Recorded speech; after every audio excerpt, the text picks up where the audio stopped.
श्री दुर्गा देवी नमः। श्रीमद्देवी भागवत महापुराण नवम स्कंद 18वां अध्याय। तुलसी को स्वप्न में शंखचूर्ण का दर्शन, ब्रह्मा जी का शंखचूर्ण तथा तुलसी को विवाह करने का आदेश देना। श्री नारायण बोले, हे नारद, एक समय की बात है, वृषभध्वज की नव यौवन संपन्न कन्या तुलसी अत्यंत संतुष्ट और प्रसन्नचित होकर शयन कर रही थी। उसी समय कामदेव ने उन पर अपने 5 बाणों चला दिए। पुष्प और चंदन से अनुलिप्त अंगों वाली वह कन्या कामदेव के पुष्प बाण से परितृप्त हो गई। उसका सारा अंग पुलकित हो उठा, उसके शरीर में कपकपी होने लगी, उसकी आंखें लाल हो गई और क्षण भर में सूख जाती थी और दूसरे क्षण में मूर्छित हो जाती थी। पुनः क्षण भर में उद्विग्न हो जाती थी और फिर क्षण भर में सुखदायक तंत्रा से युक्त हो जाती थी। वह क्षण भर में उत्तिप्त हो जाती थी और फिर तुरंत प्रसन्न हो जाती थी। क्षण भर में सचेत हो जाती थी और क्षण में विषादग्रस्त हो जाती थी। वह कभी सैया से उठती, कभी क्षण भर में पास ही टहलती, फिर क्षण भर में उद्वेग पूर्वक घूमती हुई क्षण भर में बैठती हुई दिखाई पड़ती थी। फिर क्षण भर में ही अत्यंत उद्विग्न होकर अपनी सैया पर पुनः सो जाती थी। पुष्प और चंदन से सुसज्जित सैया उसे कांटों के जैसी लगने लगी। दिव्य सुख और सुंदर फल और जल उसके लिए विष तुल्य हो गए। उसे अपने भव्य भवन बिल के समान, शरीर के कोमल वस्त्र अग्नि के समान और मस्तक पर सिंदूर दुखदायी व्रण के समान लगने लगे।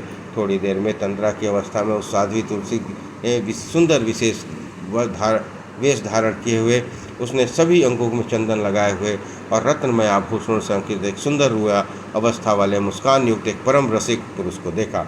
माला से सुशोभित वह युवक अपने मुख कमल का पान करते के लिए उसकी ओर आ रहा था। वह निरंतर रति क्रिया संबंधित कथाएं कह रहा था और मधुर मधुर बोल रहा था। वह सहसा अपनी भुजाओं में आलिंगित करके सैया पर विहार कर रहा था। कुछ ही क्षणों में वह चला गया और फिर पास आ गया। उसके बाद पुनः जाते हुए युवक ने तुलसी से कहा, हे प्राणनाथ, आप कहाँ जा रहे हैं? बैठ जाइए। तत्पश्चात जाग जाने पर तुलसी बार बार विलाप करने लगी। हे नारद, इस प्रकार युवावस्था को प्राप्त कर वह तुलसी वहीं पर स्थित रही। शंखचूर्ण जैगीषण्य मुनि के से श्री कृष्ण का मनोहर मंत्र प्राप्त करके और उस मंत्र को पुष्कर क्षेत्र में सिद्ध करने के लिए महायोगी हो गया था। सभी मंगलों का भी मंगल करने वाले उस कवच को गले में बांधकर वह ब्रह्मा जी से जो उसके मन में अभिलाषित हो वह पूर्ण हो जाए, ऐसा वर प्राप्त कर वह शंखचूर्ण भी ब्रह्मा की आज्ञा से बद्री बना गया। हे मुने, तुलसी के आते हुए शंखचूर्ण को देख लिया। वह नव यौवन का से संपन्न था।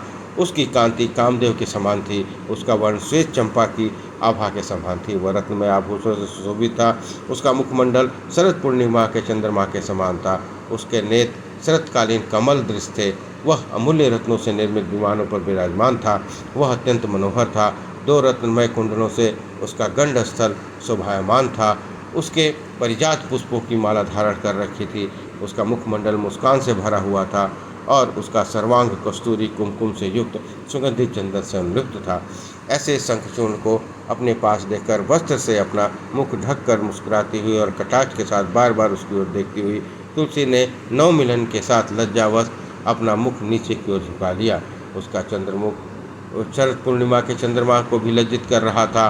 बहुमूल्य रत्नों से निर्मित नुपुरों की पंक्ति से वो सुशोभित हो रही थी। सर्वोत्तम मणि से निर्मित सुंदर शब्द कहती हुई करधनी से वो सुशोभित हो रही थी। वह मालती के पुष्पों की माला से संपन्न केश पास धारण किए हुई थी। उसने बहुमूल्य रत्नों से बना हुआ मकराकृत कुंडल अपने कानों में धारण कर रखे थे। त्रिचित्रमय 2 कुंडलों से उसका गंड स्थल शोभित था। सर्वोत्तम रत्नों से निर्मित हार के द्वारा उसके वक्ष स्थल का मध्य भाग उज्ज्वल दिखाई दे रहा था। रत्नमय कंकड़, केयूर, शंख आदि आभूषणों से वह सुशोभित थी। रत्न जड़ित दिव्य अंगूठियाँ उसकी उंगलियों में सुशोभित कर रही थी।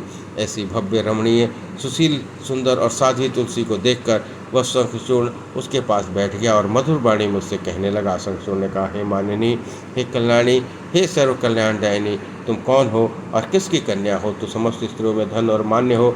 हे सुंदरी, स्तब्ध हुए मुझ सेवक से वार्तालाप करो। शंखचूर्ण की वचन सुनकर सुंदर नेत्रों वाली कामयुक्त तुलसी उस काम पीड़ित शंखचूर्ण से मुस्कुराते हुए तथा नीचे की ओर से मुख झुकाकर कहने लगी। तुलसी बोली, मैं धर्मध्वज की पुत्री हूँ और इस तपोवन में तपस्या करने के निमित्त एक तपस्विनी के रूप में रह रही हूँ। आप कौन हैं? आप कहाँ यहाँ से सुखपूर्वक चले जाइए। श्रेष्ठ कुल में उत्पन्न पुरुष उच्च कुल से उत्पन्न किसी अकेली साध्वी कन्या के साथ एकांत में बातचीत नहीं करते, ऐसा मैंने श्रुति में सुना है। जो नीच कुल के उत्पन्न है वह धर्मशास्त्र के ज्ञान से वंचित है और जिसे श्रुतिका का अर्थ सुनने का भी अवसर नहीं प्राप्त मिला, वह दुराचारी व्यक्ति ही कामासक्त होकर पर स्त्री की कामना करता है। स्त्री ऊपर से बड़ी मधुर दिखाई देती है किंतु सदा अभिमान में चूर रहती है, पुरुष के लिए विनाशक होती है। इस विष के से परिपूर्ण ऐसे घट के सदृश होती है जिसके मुख पर अमृत लगा हुआ हो। स्त्री का हृदय छुरे की धार के समान तीक्ष्ण होता है किंतु ऊपर से वो सदा मधुर बातें करती है। स्त्री अपना ही प्रयोजन सिद्ध करने में सदा तत्पर रहती है, अपने कार्य की सिद्धि के लिए ही वह स्वामी के वश में रहती है, अन्यथा वह सदा वश में न रहने वाली है। स्त्री का हृदय अत्यंत दूषित रहता है और उसके मुखमंडल पर नेत्रों की सदा प्रसन्नता झलकती रहती है।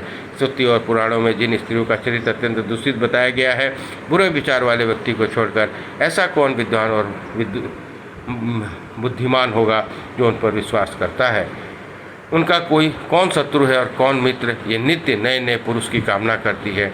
वह किसी भी सुंदर वेशयुक्त पुरुष को देखकर उसके मन ही मन चाहने लगती है।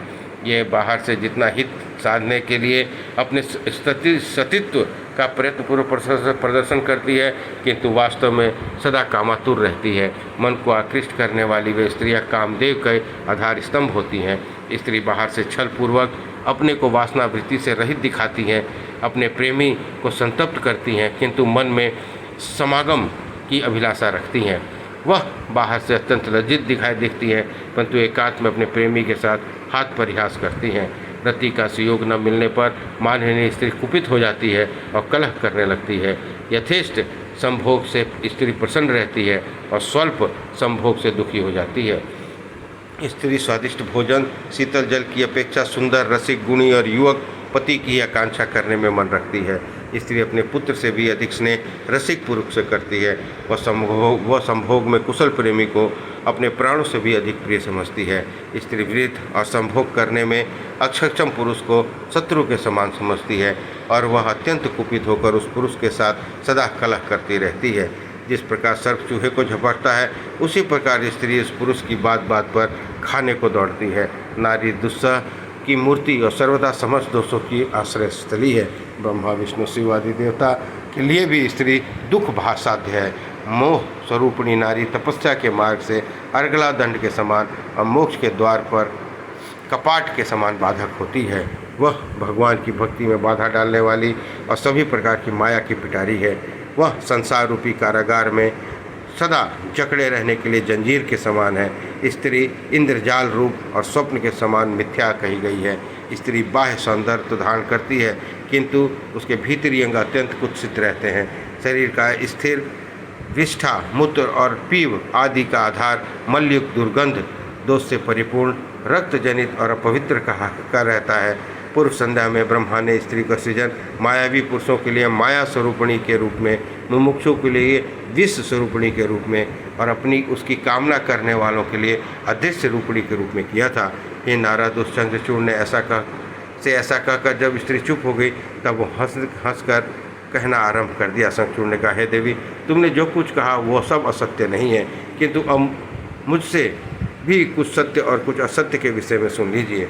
विधाता ने सबको मोहित करने वाला नारी रूप वास्तविक और अवास्तविक दो प्रकार का रचा है। वास्तविक रूप प्रशंसनीय और दूसरा रूप निंदनीय है। लक्ष्मी, सरस्वती, दुर्गा, सावित्री, राधा आदि आद्य शक्तियाँ सृष्टि की सूत्र रूपा हैं। इन्हीं से सृष्टि का आरंभ हुआ है। इन देवियों के अंश से प्रकट स्त्री रूप वास्तविक कहा गया है। वह श्रेष्ठ, यशोरूप और समस्त मंगलों का कारण है।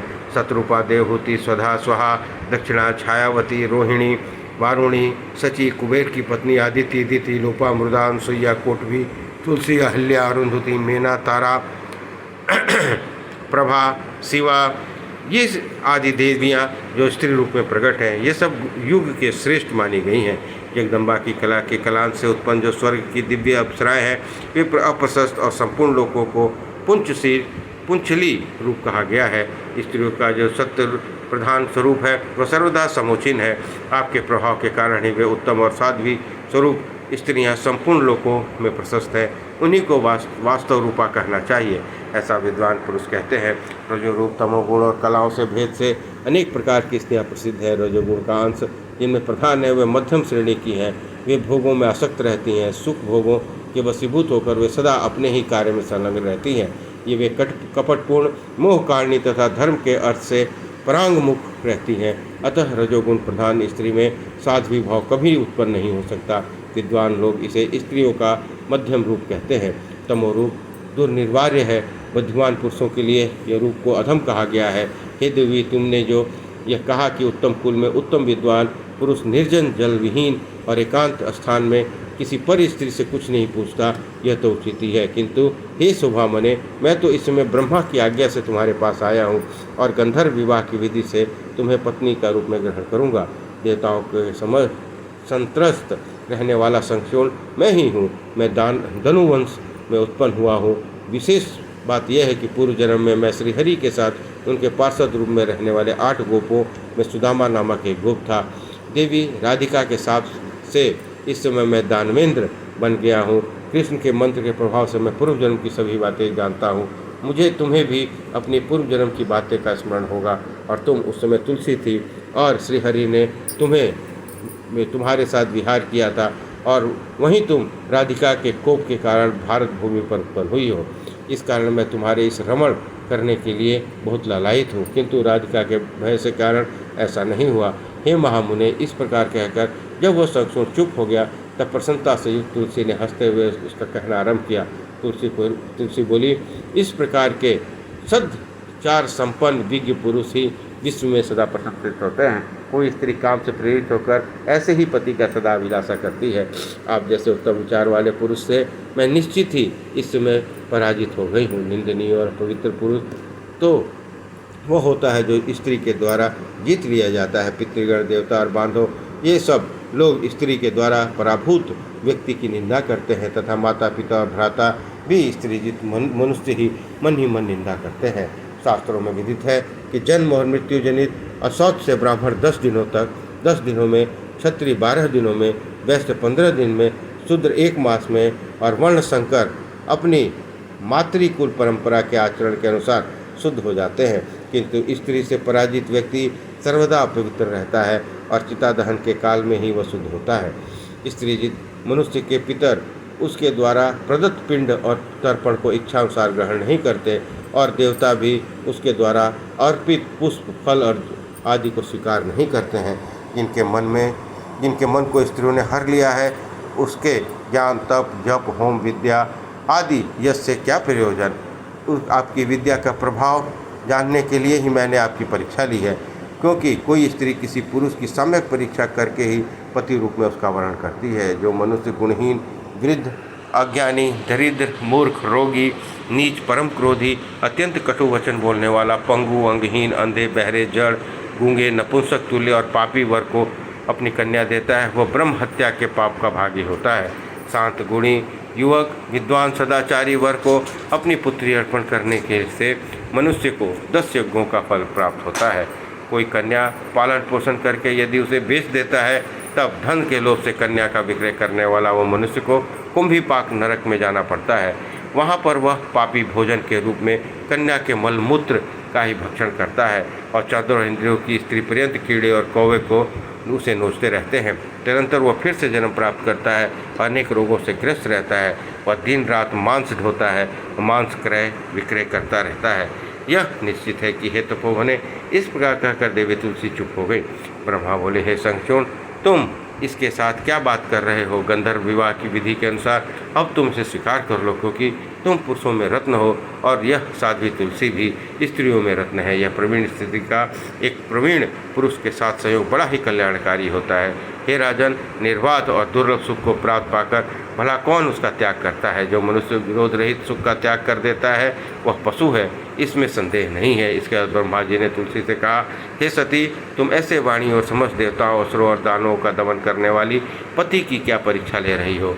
जिस प्रकार विष्णु के पास लक्ष्मी, श्री कृष्ण के पास राधिका और मुझ ब्रह्मा के पास सावित्री, भगवान शिव के पास भवानी, भगवान वराह के पास धरा, यज्ञ के पास दक्षिणा, अत्रि के पास अनसुईया, नल के पास दमयंती, चंद्रमा के पास रोहिणी, कामदेव के पास रति, कश्यप के पास अदिति, वशिष्ठ के पास अरुंधति, गौतम के पास अहिल्या, करदम के पास देवहूति, बृहस्पति के पास तारा, मनु के पास शतरूपा, यज्ञ के पास दक्षिणा, अग्नि के पास स्वाहा, इंद्र के पास सची, गणेश के पास पुष्टि, स्कंद कार्तिकेय के पास देवसेना, धर्म के पास साध्वी, मूर्ति पत्नी के रूप में प्रतिष्ठित है।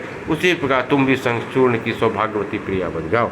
हे सुंदरी, अपने इस सुंदर प्रियतम के साथ विभिन्न स्थानों पर अपनी इच्छा के अनुसार निरंतर विहार करो। अंत में तुम गोलोक में पुनः भगवान कृष्ण को और बैकुंठ में चतुर्भुज विष्णु को प्राप्त करोगी। इस प्रकार श्रीमद् देवी भागवत महापुराण 9वां स्कंद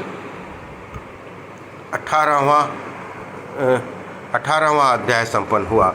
बोलिए दुर्गा महारानी की जय।